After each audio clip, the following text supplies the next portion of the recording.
Hello दोस्तों, किसी ने खूब ही कहा है victory comes from finding opportunities in problems. दोस्तों, इस कोरोना महामारी के समय में हम सब घर पर ही हमारा समय व्यतीत कर रहे हैं।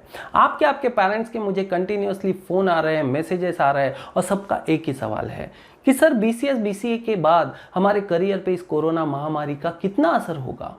हम ऐसा क्या करें अभी कि आगे आने वाले समय में भी हमको अच्छे अवसर प्राप्त हो सके। दोस्तों, मैं आपको बताना चाहूँगा कि कोरोना महामारी का असर ग्लोबल इकोनॉमी पे पड़ने वाला है। बेशक हमारे आगे आने वाले करियर पे भी इसका असर होने वाला है। यहाँ से आगे आने वाले समय में अपॉर्चुनिटीज़ हमको आसानी से मिलने नहीं वाली है। अपॉर्चुनिटीज़ का निर्माण हमको खुद करना होगा। तो आज मैं इन्हीं सभी मुद्दों पे आपसे बोलने वाला हूँ और साथ ही साथ आपको सतर्क भी करने वाला हूँ।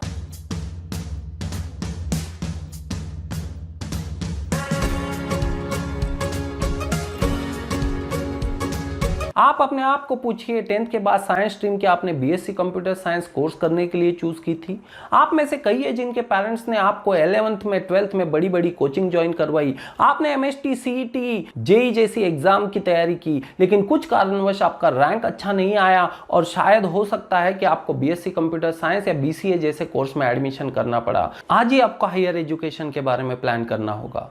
जिस कॉलेज में अभी आप हो, आर्ट कॉमर्स साइंस, उस कॉलेज में नहीं बल्कि आपको टॉप इंजीनियरिंग कॉलेज में हायर एजुकेशन का प्लान करना होगा। उसके लिए एग्जैक्टली क्या करना होगा, क्या नहीं करना होगा, इसी विषय में हम आगे चर्चा करने वाले हैं। दोस्तों, अब्रॉड जाना अब आगे आने वाले समय में काफ़ी कठिन हो जाएगा। तो दोस्तों, इंडिया में ऐसे क्या अपॉर्चुनिटीज़ है और इंजीनियरिंग कॉलेज की जब मैं बात कर रहा हूँ, उस सपने को मैं दोबारा दोहराने की बात कर रहा हूँ, तो आखिर मैं ऐसी क्या बात कर रहा हूँ, उसी विषय में मैं आपसे आगे चर्चा करने वाला हूँ। जब हम इंडिया में हायर एजुकेशन की बात करते हैं BCS BCA के बाद तो दो कोर्सेज का नाम जनरली हमारे सामने आता है, एक MSc और एक MCA। MSc की अगर हम बात करते हैं तो मास्टर इन साइंस और MCA की बात करते हैं master in computer application.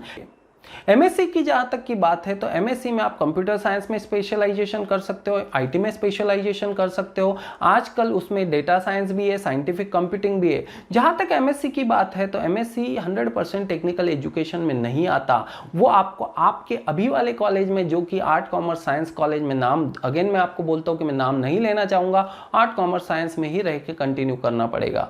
MCA की जहाँ तक की बात है तो MCA 100% टेक्निकल एजुकेशन है। ये इंजीनियरिंग कॉलेजेस में लिया जाता है और ये AICTE अप्रूव कोर्स है। जो कि मैंने आपको कहा कि आपको इंजीनियरिंग का अपना सपना फिर से अगर दोहराना है और अच्छे करियर के अपॉर्चुनिटीज क्रिएट करने हैं तो आपको MCA के बारे में सोचना होगा। हैव यू एवर हर्ड कि आपके कॉलेजेस में, जिन कॉलेजेस में अभी आप पढ़ रहे हो, उन कॉलेजेस में गूगल, माइक्रोसॉफ्ट जैसी कंपनीज आई और यहां से आगे आने वाले समय में उसके चांसेस भी कितने हैं। दोस्तों, अभी आपको डायरेक्शन चेंज करना होगा और वो डायरेक्शन आपको MCA की तरफ लेके जाएगा। दोस्तों, इंजीनियरिंग का नाम जब सामने आता है तो हम लोग फोकस करते हैं IITs, NITs, BITs और महाराष्ट्र की बात करें तो बहुत से गवर्नमेंट कॉलेज ऑफ इंजीनियरिंग की हम बात करते हैं। दोस्तों, ये मौका दोबारा आपको मिल सकता है कि BCS BCA के बाद आप हायर एजुकेशन के लिए इन कॉलेजेस में एडमिशन ले सकते हो MCA कोर्स के लिए। दोस्तों, इन कॉलेजेस का as compared to your existing colleges, अगर हम आर्ट कॉमर्स साइंस की बात करें तो इनका प्लेसमेंट बहुत अच्छा होता है, कैंपस बहुत अच्छा होता है और डेफिनेटली जहाँ तक एजुकेशन की बात है तो आपके कॉलेजेस में और इन कॉलेजेस का कंपैरिजन हम नहीं कर सकते। दोस्तों, जब कोई बंदा IIT में बीटेक करता है, उसके इक्विवेलेंट प्लेसमेंट में MCA को भी रखा जाता है अगर आप NIT में एडमिशन लेते हो। दोस्तों, इतना ही कहना चाहूँगा कि अभी आपको आपका फोकस चेंज करना होगा। यह वीडियो अंत तक जरूर देखिए। इसके बाद मैं अभी आपको बताने वाला हूँ कि एग्जैक्टली MCA में एडमिशन लेने के लिए ऑल इंडिया लेवल पे कंपटीशन कितना है, महाराष्ट्र में कौन से कॉलेजेस अवेलेबल है, महाराष्ट्र लेवल CET अगर आपको देना है तो उसका सिलेबस क्या होगा, नेशनल लेवल CET आपको देना है तो उसका सिलेबस क्या होगा, सिलेबस एग्जैक्टली कितना टफ है और आपके चांसेस कितने हैं कि BCS BCA के बाद आप आसानी से इन कॉलेजेस में एडमिशन ले सको। और आपका करियर पॉइंट ऑफ व्यू से अगर मैं बात करूँ तो डेफिनेटली मैं यहाँ पे कुछ प्लेसमेंट अपॉर्चुनिटीज भी डिस्कस करने वाला हूँ। तो आप ये वीडियो अंत तक जरूर देखिए। अगर आपने इस चैनल को अभी तक सब्सक्राइब नहीं किया है तो जरूर सब्सक्राइब कीजिए। आने वाले समय में मैं आपको अपडेट्स देने वाला हूँ। हेलो दोस्तों, सबसे पहले मैं आपको महाराष्ट्र लेवल पे जो MCA CET कंडक्ट की जाती है उसकी पूरी इन्फॉर्मेशन देता हूँ। उसके बाद में आपको नेशनल लेवल पे जो भी CET कंडक्ट की जाती है MCA के लिए और NITs के लिए, BITs के लिए, उसके बारे में हम डिस्कशन करेंगे। तो महाराष्ट्र लेवल CET के लिए अगर हम बात करते हैं तो इसमें मैं एलिजिबिलिटी आपको सबसे पहले बताऊँगा, सिलेबस उसके बारे में बताऊँगा, सिलेबस में कौन से पार्ट है, क्या स्किप कर सकते हो, किस पे आप फोकस कर सकते हो, उसको थोड़ा सा हम डिस्कस करेंगे। उसके बाद में हम रिजल्ट का एनालिसिस करेंगे, जो लास्ट ईयर का MCA महाराष्ट्र लेवल पे जो कंडक्ट की गई थी उसके रिजल्ट को हम प्रॉपर्ली एनालिसिस करेंगे, जिससे आपको ये अंदाजा आए कि एग्जैक्टली कंपटीशन कितना है, टॉप स्कोरर कितना स्कोर करता है, कितने मार्क्स का एग्जाम होता है, ये सब बारे में हम अभी डिस्कस करने वाले हैं। तो फिलहाल मेरे सामने इंफॉर्मेशन ब्रोशर है महाराष्ट्र CET का जो MCA लेवल के लिए कंडक्ट की जाती है 2020 का ये ब्रोशर है। एग्जाम अभी ऑन होल्ड है, जल्दी ही ये कंडक्ट होगी ऐसी हमको अपेक्षा है। तो हम आगे बढ़ते हैं एलिजिबिलिटी की तरफ। तो दोस्तों सबसे पहले हम एलिजिबिलिटी क्राइटेरिया डिस्कस करने जा रहे हैं। अगर आपको महाराष्ट्र में एडमिशन लेना है MCA के लिए तो आपको एलिजिबिलिटी क्राइटेरिया फुलफिल करना होता है। पहला पॉइंट अगर हम देखते हैं, आप ऑब्जर्व कीजिए तो क्या दिया हुआ है, the candidate should be an Indian national, that is the common thing. अगर सेकंड पॉइंट की बात करते हैं, सबसे इंपॉर्टेंट बात है दोस्तों ये सेकंड केस कि अगर आपने BA कर रखा हो, BCom कर रखा हो, BSc कर रखा हो, कोई भी स्ट्रीम से, तो भी आप इस डिग्री के लिए एलिजिबल हो, बशर्ते कि आप ये थर्ड केस जो है आपने फुलफिल की हो। थर्ड केस क्या दी हुई है, studied mathematics as one of the subjects at 10+2 level और एट ग्रेजुएट लेवल एग्जामिनेशन। और BA BCom BSc किसी भी स्ट्रीम से अगर आप एंट्री करते हो तो उस केस में आपके लिए ये पोस्ट ग्रेजुएशन MCA 3 साल का हो जाता है। लेकिन वही फोर्थ केस जो आपके लिए एप्लीकेबल है, मैं ऐसा ऑब्जर्व कर रहा हूँ कि आप BCA और या तो फिर BSc कंप्यूटर साइंस स्टूडेंट्स है, तो आपके केस में आपको डायरेक्ट सेकंड ईयर में एडमिशन मिलता है। उस केस में ये डिग्री आपके लिए सिर्फ 2 इयर्स का हो जाता है। तो MCA आप 2 इयर्स में कंप्लीट कर सकते हो। अगर आप फोर्थ केस को ऑब्जर्व करो तो दिया है for direct second year admission the candidate must be BCA or either BSc in IT or BSc in computer science। तो ये सबसे मेजर बात है दोस्तों कि जिसके थ्रू आप आसानी से ये डिग्री 2 इयर्स में कंप्लीट कर सकते हो महाराष्ट्र में अच्छे टॉप इंजीनियरिंग कॉलेजेस में रह के। तो दोस्तों हम डिस्कस करने जा रहे हैं syllabus and marking scheme for Maharashtra level MCA CET examination. अगर हम इसको कंपेयर करें नेशनल लेवल नीम CET से, जो NITs की एंट्रेंस टेस्ट होती है MCA एडमिशन के लिए, तो ऑलमोस्ट सेम सिलेबस होता है, बहुत ज़्यादा डिफरेंस नहीं होता है।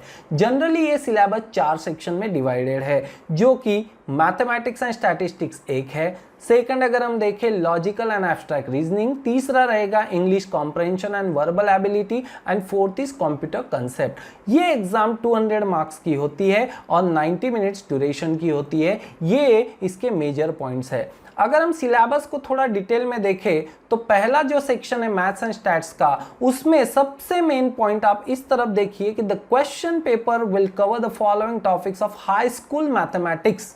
हाई स्कूल मैथमेटिक्स इसमें रहेगा, इसी के रिलेटेड इसमें स्टैटिस्टिक्स भी इन्वॉल्व रहेगा अप टू 12th स्टैंडर्ड।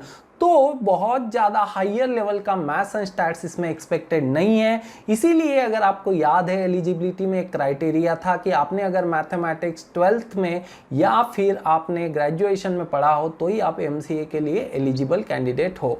सो यहाँ पे अगर आप फर्स्ट पार्ट देखेंगे तो अलजेब्रा, कोऑर्डिनेट, जियोमेट्री है, डिफरेंशियल इक्वेशन है, ट्रिग्नोमेट्री है, सभी बेसिक फंडामेंटल कंसेप्ट है, बहुत ज़्यादा डेप्थ में यहाँ पे कुछ भी नहीं है।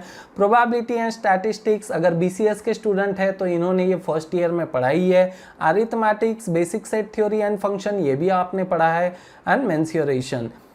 अगर हम सेकंड पार्ट देखते हैं लॉजिकल एंड एब्स्ट्रैक्ट रीजनिंग, जो काफ़ी स्टूडेंट्स को पता होता है, जनरल एप्टीट्यूड में ये होता है। English comprehension and verbal ability, ये भी काफ़ी कॉमन है। कंप्यूटर कंसेप्ट की अगर हम आगे बात करेंगे तो यहाँ पे हम देखते हैं कि कंप्यूटर कंसेप्ट भी आपने ऑलमोस्ट BCA या BCS में ये सब कुछ कंसेप्ट यहाँ पे पढ़ी हुई है, जिसमें कंप्यूटर लैंग्वेज में assembly language, computer programming in C, operating system के बेसिक्स, जो अभी आप थर्ड ईयर में भी आपको ये सब्जेक्ट होता है, ये सब आपने फर्स्ट ईयर में पढ़ा हुआ है। बस हमको इसका प्रॉपर तरीके से रिवीजन करना है और इसका तैयारी करना होता है। तो दोस्तों अब हम डिस्कस करने जा रहे हैं मार्किंग स्कीम एंड ड्यूरेशन को। अगर आपने मेजर पॉइंट यहाँ पे देखा तो 200 मार्क्स का ये एग्जाम होता है, 90 मिनट्स का इसका ड्यूरेशन होता है। अगर मीडियम देखेंगे इंग्लिश एंड मोड होता है ऑनलाइन, ऑब्जेक्टिव टाइप का ये एग्जाम होता है। सबसे मेजर बात, there is negative marking scheme for this CET, मतलब निगेटिव मार्किंग स्कीम यहाँ पे होता है। अगर आप एक भी गलत अगर क्वेश्चन अटेम्प्ट करते हो तो आपको 0.5 नेगेटिव मार्क्स उसमें मिल जाते हैं, और अगर आप आंसर नहीं देते हो 0 मार्क्स और सही जवाब देते हो तो 2 मार्क्स आपको यहाँ पे मिलते हैं। ये जो है ये मैंने फंडामेंटल आपको जो रूल्स है वो मैंने आपको बताया। अब अगर हम सब्जेक्ट वाइज इसमें देखते हैं तो जनरली 4 सेक्शंस में डिवाइडेड है, जैसे कि मैंने आपको कहा, जिसमें से मैथ्स में 30 question, logical and abstract reasoning के 30 question, English comprehension 20 and computer concept के 20 आपको यहाँ पे क्वेश्चंस होते हैं। हर क्वेश्चन के लिए आपको 2 मार्क्स मिलते हैं अगर आप सही जवाब उसमें देते हो। नेगेटिव मार्किंग स्कीम है जैसे कि मैंने आपको कहा। तो आप अगर देखते हो 60-60 एंड 40-40 इस तरीके से 200 मार्क्स का कॉम्बिनेशन होता है। सपोज करो आप मैथमेटिक्स में वीक हो, तो भी अगर आप ऑब्जर्व करते हो तो ये आपको 140 जो है 140 मार्क्स का आपका स्कोर हो सकता है। और मैं आपको एक और बात बताना चाहूँ, जो मैं आगे के सेक्शन में रिजल्ट एनालिसिस करने वाला हूँ, तो आपको सिंपली ये बता दूँ कि जो मैक्सिमम टॉप 1 रैंक लाता है वो बंदा भी 150 मार्क्स मैक्सिमम ला पाता है। 150-160 यही रेंज में वो मार्क्स हर साल जनरली मिलते हैं। तो अगर आपका मैथ्स एंड स्टैट्स वीक भी है तो बाकी सभी टॉपिक्स या बाकी सभी सेक्शन में अगर आप मास्टरी हासिल कर लेते हो तो definitely you can score high और आप अच्छा सा कॉलेज जो है यहाँ पे मिला सकते हो। हेलो दोस्तों, आपके सामने जो फिलहाल रिजल्ट है वो महाराष्ट्र लेवल पे जो MCA CET कंडक्ट की गई थी 2019 में, उसका रिजल्ट है। इस रिजल्ट को आपके सामने लाने का मकसद बस इतना ही है कि जिससे आपको आसानी से ये पता चल जाए कि कितना कंपटीशन आपको फेस करना पड़ेगा, कितने मार्क्स अगर आप लाते हो तो आसानी से आप टॉप कॉलेज में एडमिशन ले सकते हो। इस रिजल्ट को अगर आप ऑब्जर्व करते हैं तो 200 मार्क्स का ये एग्जाम होता है। मैक्सिमम जो स्कोर हुआ है वो 157 हुआ है। ऑलमोस्ट अगर एवरी ईयर का पैटर्न देखें तो 160-170 के करीब मैक्सिमम स्कोर होता है। अगर आप ये कुछ नाम ऑब्जर्व करें जैसे कंडियाल, सिंह, गांगुली, तिवारी, अवस्थी, तो आपको ये अंदाजा आ जाएगा कि कितना इस एग्जाम का इंपॉर्टेंस है। आउट ऑफ महाराष्ट्र नाम है ये सभी, probably out of Maharashtra students इस एग्जाम को काफ़ी सीरियसली लेते हैं और इस एग्जाम को वो देते हैं और महाराष्ट्र के टॉप इंजीनियरिंग कॉलेजेस में वो MCA करते होते हैं। बताने का मतलब ये है कि महाराष्ट्रियन स्टूडेंट्स के नाम आपको काफ़ी कम मिलेंगे टॉप स्कोरर में। अगर मैं इस रिजल्ट को स्क्रॉल भी करता हूँ तो आप ये सब नाम को अगर देखेंगे तो आपको अंदाजा आ जाएगा कि ये मोस्ट प्रोबेबली ये सभी नाम कैसे है, आउट ऑफ महाराष्ट्रियन कैंडिडेट्स के ही है। सो ये आउट ऑफ महाराष्ट्रियन कैंडिडेट्स इस एग्जाम को लेके काफी सीरियस है। महाराष्ट्रियन कैंडिडेट्स की बात करेंगे तो महाराष्ट्रियन कैंडिडेट्स भी इस एग्जाम को देते हैं, लेकिन वो उतना टॉप स्कोर नहीं कर पाते क्योंकि इस एग्जाम का उतना अवेयरनेस ना तो हमारे कॉलेज में दिया जाता है, ना हम उतना सीरियसली इस एग्जाम को लेते हैं। स्टूडेंट जब TY में एंटर होते हैं, कुछ स्टूडेंट्स जो है इस एग्जाम के लिए फॉर्म भर देते हैं, लेकिन इस एग्जाम पे वो फोकस नहीं करते, वो सिर्फ TY पे कॉन्सेंट्रेट करते होते हैं। मुझे एक बात बताइए, जब आप 11th-12th में थे या 12th में थे, 12th में सिर्फ आप 12th के एग्जाम पे कॉन्सेंट्रेट करते थे या MST CET या JEE एग्जाम पे भी कॉन्सेंट्रेट करते थे? दोस्तों अब तो आपका मैच्योरिटी लेवल बढ़ गया है, उस मेंटालिटी से आप बाहर आ गए हो, अब आप इस एग्जाम को आसानी से टारगेट कर सकते हो। मैं इस रिजल्ट को फर्दर स्क्रॉल करता हूँ जिससे आपको काफी अंदाजा आ जाएगा कि जिस बंदे ने 100 मार्क्स भी लाए हैं, 100 मार्क्स लाए हैं, वो बंदा भी कहाँ पे है, 240 रैंक पे है। इसका मतलब क्या है कि अगर हम कोई भी कॉलेज की बात करें, नॉर्मली 100 सीट्स उस कॉलेज में होते हैं, तो अगर आप 250 भी रैंक लाते हो तो आप टॉप 3 टॉप 4 कॉलेजेस में आसानी से एडमिशन ले सकते हो। अगर आपको इससे कम भी रिजल्ट आता है, अगर आपका स्कोर काफ़ी कम आता है, मैं इसको रिजल्ट को फर्दर स्क्रॉल कर रहा हूँ, सो हम ऑब्जर्व करते हैं कि अगर आप 80 मार्क्स भी स्क्रॉल करते हो तो 640 के करीब में आपका जो है वो रैंक आता है। फिर भी आप आसानी से टॉप 10 कॉलेजेस में आसानी से आपका एडमिशन हो सकता है। आउट ऑफ 280 मार्क्स आपको बस स्क्रॉल करना है। फर्दर मैं आपको सिलेबस बताने वाला हूँ जिससे आपका कॉन्फिडेंस लेवल काफ़ी बढ़ जाएगा कि अगर आप उसमें से कुछ टफ पार्ट अगर स्किप भी कर देते तो आसानी से आप इस एग्ज़ाम में अच्छा रैंक ला के अच्छी जगह पे एडमिशन ले सकते हैं। आप जिस कॉलेज में फिलहाल हो, आर्ट, कॉमर्स, साइंस कॉलेज में, उस कॉलेज से तो बेहतर है कि आप अच्छी तरीके से अच्छे टॉप इंजीनियरिंग कॉलेज में एडमिशन लो और MCA वहाँ पे एंड करो। हेलो दोस्तों, अभी हमने महाराष्ट्र लेवल MCA CET के बारे में सारी इन्फॉर्मेशन देखी। अब हम नेशनल लेवल MCA CET जो NITs कंडक्ट करती है, जिसको कि नीम CET के बारे में जाना जाता है, उसके बारे में हम डिस्कशन करने वाले हैं, जिसका कि इन्फॉर्मेशन ब्रोशर आप देख सकते हो। इस इन्फॉर्मेशन ब्रोशर में हम लोग एलिजिबिलिटी जानेंगे, उसके बारे में इसका मार्किंग स्कीम क्या होता है वो जानने वाले हैं। तो दोस्तों, जैसे कि आप देख सकते हो, there are 10 NITs participating in this MCA entrance exam. So यहाँ पे हर एक NIT का अपना अपना कोटा होता है। हर NIT का प्लेसमेंट बहुत बेहतरीन होता है। एक और बात मैं आपको क्लियर कर दूँ, IIT रूरकी में पहले MCA कोर्स कंडक्ट किया जाता था। अभी IITs में सिर्फ BTech MTech लाइक वही कोर्स कंडक्ट किए जाते हैं। NITs में आप MCA के लिए सोच सकते हो, अगर आप नेशनल लेवल पे सोच रहे हो। BITs में आप MCA के लिए सोच सकते हो, और बहुत सारे सेंट्रल यूनिवर्सिटीज़ है, उनमें भी आप सोच सकते हो। Please visit nhgacademy.in। इस साइट को आप विजिट करते हो तो आपको सभी इंफॉर्मेशन आपको मिल सकता है कि महाराष्ट्र लेवल MCA CET का क्या कंडीशन है, या आप नेशनल लेवल अलग अलग कौन सा एंट्रेंस एग्जाम है, उनके डेट्स कब होते हैं, कब कैसे क्या फॉर्म फिल करना है, सारा इंफॉर्मेशन आपको वहाँ पे मिल सकता है। So please do visit nhgacademy.in। सो आगे बढ़ते हैं दोस्तों एलिजिबिलिटी की तरफ। तो दोस्तों, अभी हम एलिजिबिलिटी क्राइटेरिया डिस्कस करने वाले हैं नीम CET के लिए, जो NITs कंडक्ट करती है MCA में एडमिशन के लिए। तो दोस्तों, अगर हम यहाँ पे ऑब्जर्व करें तो एटलीस्ट 60% आपके ग्रेजुएशन में होने चाहिए अगर जनरल कैटेगरी कैंडिडेट है तो, या CGPA के हिसाब से अगर देखें तो 6.5 CGPA आपका होना चाहिए। अगर SC ST या हैंडीकैप पर्सन है तो 55% या फिर 6.0 CGPA स्कोर आपका होना चाहिए। दोस्तों, अदर स्टेट लेवल एग्जामिनेशन यानी MCA एंट्रेंस एग्जाम की अगर बात करते हैं एलिजिबिलिटी की, तो BA BCom type of candidate भी वहां पे एलिजिबल होते हैं। लेकिन यहाँ पे अगर आप BCA हो, BSc आपने किया हो और उसमें भी मैथ्स हो, या फिर आपने BSc कंप्यूटर साइंस किया हो, BSc IT किया हो, BE किया हो, BTech किया हो, इस टाइप के अगर कैंडिडेट है तो ही इस कोर्स के लिए आप एलिजिबल है, और तभी आप ये एंट्रेंस एग्जाम दे सकते हो। ये सबसे बड़ा डिफरेंस है। तो मैं यहाँ पे एक ही अंदाजा लगा के चलता हूँ कि आपका BCA या BSc computer science, BSc IT हुआ है, और तभी आप इस कोर्स के लिए एलिजिबल हो। अब इसके आगे हम लोग इसका मार्किंग स्कीम और सिलेबस डिस्कस करने वाले हैं। तो दोस्तों, जहां तक के इसके सिलेबस का सवाल है, तो इनिशियली हम लोग इसका टेस्ट पैटर्न देख लेते हैं। टोटल 120 मल्टीपल चॉइस यहाँ पे क्वेश्चंस होते हैं, और जिसमें कि 4 सेक्शंस होते हैं, जो कि हमने already Maharashtra level MCA entrance exam के सिलेबस में देखा। तो यहाँ पे भी 4 सेक्शन होते हैं। पहला सेक्शन होता है मैथमेटिक्स का, दूसरा analytical ability and logical reasoning का, computer awareness and general English. So काफ़ी कॉमन सा सिलेबस ये है, जो स्टेट लेवल एंट्रेंस एग्जाम हमने महाराष्ट्र लेवल के लिए देखा, MCA CET के लिए सेम वैसा ही सिलेबस है। थोड़ा सा इसमें अंतर हो सकता है।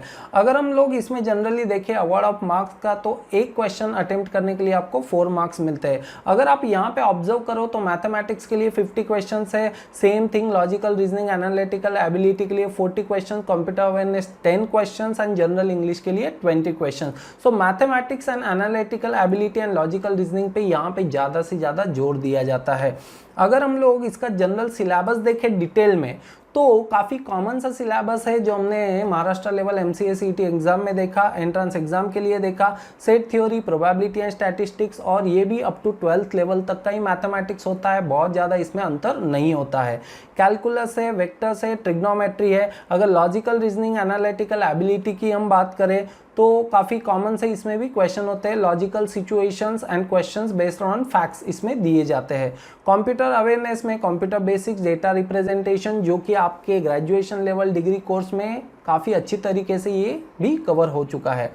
जनरल इंग्लिश की बात करते हैं तो ये कॉमन है, ये आप तो इस तरीके से अगर हम देखेंगे तो ओवरऑल इस तरीके से मार्किंग स्कीम है, और साथ ही साथ एलिजिबिलिटी क्राइटेरिया हमने अभी अभी डिस्कस किया, और साथ ही साथ इसका सिलेबस अभी हमने देखा हुआ है। तो दोस्तों, आशा करता हूँ कि अगर आप BCS या BCA के बाद अगर आप सोच रहे हो कि आपको MCA कोर्स करना है, तो आप स्टेट लेवल एंट्रेंस एग्जाम भी दे सकते हो, नेशनल लेवल एंट्रेंस एग्जाम भी दे सकते हो, आप NITs के बारे में सोच सकते हो, आप स्टेट लेवल जो बिग कॉलेजेस है, टॉप कॉलेजेस है, उनके बारे में सोच सकते हो। काफ़ी अच्छे अच्छे प्राइवेट यूनिवर्सिटीज़ भी है जिसमें भी MCA कोर्स काफ़ी अच्छी तरीके से बढ़ाया जाता है, और साथ ही साथ उनका प्लेसमेंट भी काफ़ी अच्छा है। और दोस्तों, BITs के बारे में आप सोच सकते हो। तो दोस्तों, मैं आशा करता हूँ कि आप BCS BCA के साथ साथ MCA की तैयारी भी करें, जिससे कि आपका करियर उज्जवल हो। धन्यवाद।